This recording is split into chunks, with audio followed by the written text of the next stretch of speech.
I'm a 19-year-old woman, and this story starts when I was 6, though I didn't understand the full picture until much later. My mom died in a car crash, instant, no hospital, no goodbye.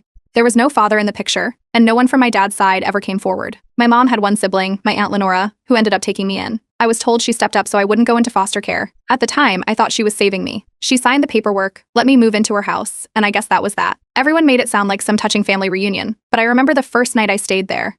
She put me in a laundry room. No bed, just a mattress on the floor next to a stack of detergent bottles and a boiler that made hissing sounds all night. She said it was just for now. That just for now lasted 12 years. Lenora had 3 kids of her own, 1 older than me, 2 younger. Their bedrooms had beds with headboards and night lights and bookshelves. Mine had mildew and a draft. I wasn't allowed to walk into the living room unless I was cleaning it. Same with the kitchen. If I was in there without a broom or dish sponge in hand, I got yelled at. They didn't say I wasn't family, but everything they did made it obvious. When I was about 7, a social worker used to visit every month. I remember the difference. Lenora would comb my hair, put me in clean clothes, smile like we were best friends. The house would be spotless. Her voice would change, soft, patient, sugary sweet. Once the social worker left, the whole act dropped. Back to chores, silence, cold dinners. After about 2 years, those visits stopped. That's when it got worse. I was never allowed to eat meals with them. I'd stand in the hallway and wait. When they were done, I'd scrape together what was left. Sometimes it was crusts or half-eaten bits of food. If they ordered out, I was told to just make something simple. If there was no leftovers, I didn't eat. On birthdays, my cousins had balloons and cakes and new phones. I got a $5 t-shirt from Walmart every single year. Same gift, different color, still had the price tag on it. By the time I was 10, I had to do all the deep cleaning, scrubbing baseboards, cleaning out gutters, even resealing the garage floor once. If I didn't finish something, she'd lock up the food cabinet until the job's done.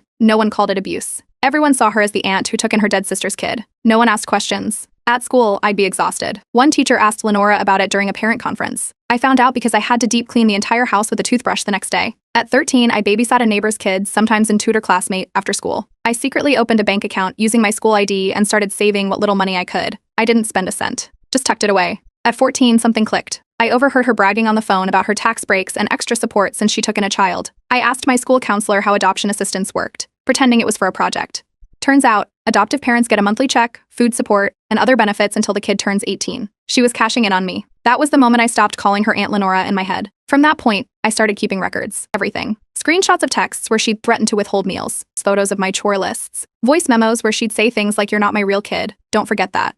Even medical records from a clinic that once noted underweight concerns and possible signs of neglect. I didn't know what I'd do with it all yet, but I knew I had to have proof. It wasn't enough to escape, I wanted her exposed. Her youngest daughter, Lainey, was 10 when things started shifting. Lainey started getting the same treatment I had. Her older siblings were out of the house by then, and suddenly Lenora had a new problem child to control. She'd yell at her over tiny things, cut meals short, leave her alone for hours with strict rules on what not to touch or eat. Lainey once snuck me a drawing she made of herself crying in the laundry room. That was it. I knew I had to do something, not just for me,